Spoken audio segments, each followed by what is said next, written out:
Hello friends पुणी थर स्वागत करुच्ची आपको यही चैनल को। तो फ्रेंड्स आज देखु ओडिशा स्टेट स्कॉलरशिप पोर्टल रे जो आप आवेदन करने चाहते तार लास्ट डेट थिला 15 थिला।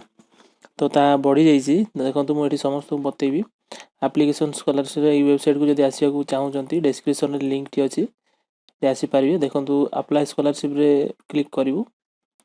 देखो ये देती आहरी 18 दिन आपको एक्सटेंड करके देती। ठीक अच्छे 31 जनवरी 2021 देती लास्ट डेट। आहरी आपको 18 दिन अच्छी या आवेदन करें। ठीक अच्छे तो ये छोट अपडेट आ गए मुझे इम्पोर्टेंट कथा कहीदे जमी आप लॉगिन करेंगे।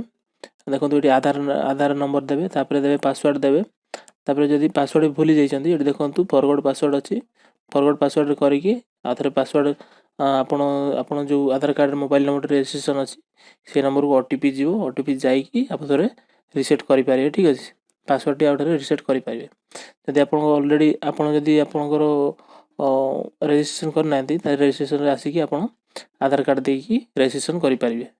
देखो मुझे सबकि करदे यहाँ रोचे आम आधार नंबर तापर पासवर्ड देती। देखो 10-5 देती तो के 5 हम तो मुझे साइन इन करुँच। देखो साइन इन कर सारापर देखो एमती आसीज आसगला देखो ये स्कॉलरशिप व्यू एप्लिकेशन जापर एडिट करें। मैक्सिमम पिला रोच ये देखो मुझे देखी दूसरी ये देखो एनरोलमेंट नंबर कौन देवे ये दिंतु आपंकर रोल नंबर दिंतु एवं रोल नंबर ये एनरोलमेंट डेट दिखाई ये केवे एडमिशन करते से डेट टी दिखती दवा दरकार ये।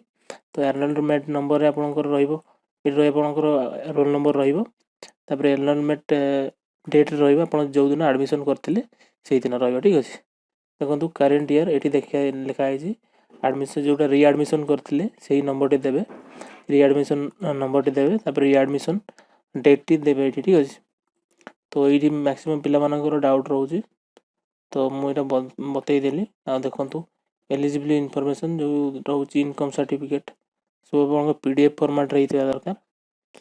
तो अकाउंट इनफॉरमेशन देखो आईएफएससी कोड देवे तो सब सेव एज ड्राफ्ट करके नेक्स्ट बटन ये आसो नेक्स्ट करके आप फाइनल सबमिशन करेंगे। देखो ये 18 तारीख 18 दिन अच्छी आहरी आज 18 दिन पाइले आप आवेदन जो मैंने भी करना समस्त को शेयर करें भिडियोटी जो मैंने भी जान नथिबे से मैंने जाना निहाती दरकार।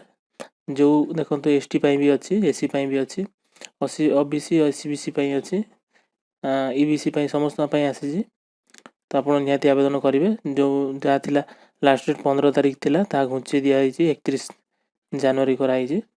तो आशा कर वीडियो भल लगी समस्त को वीडियो को लाइक करेंगे निहाती चैनल को सब्सक्राइब करेंगे।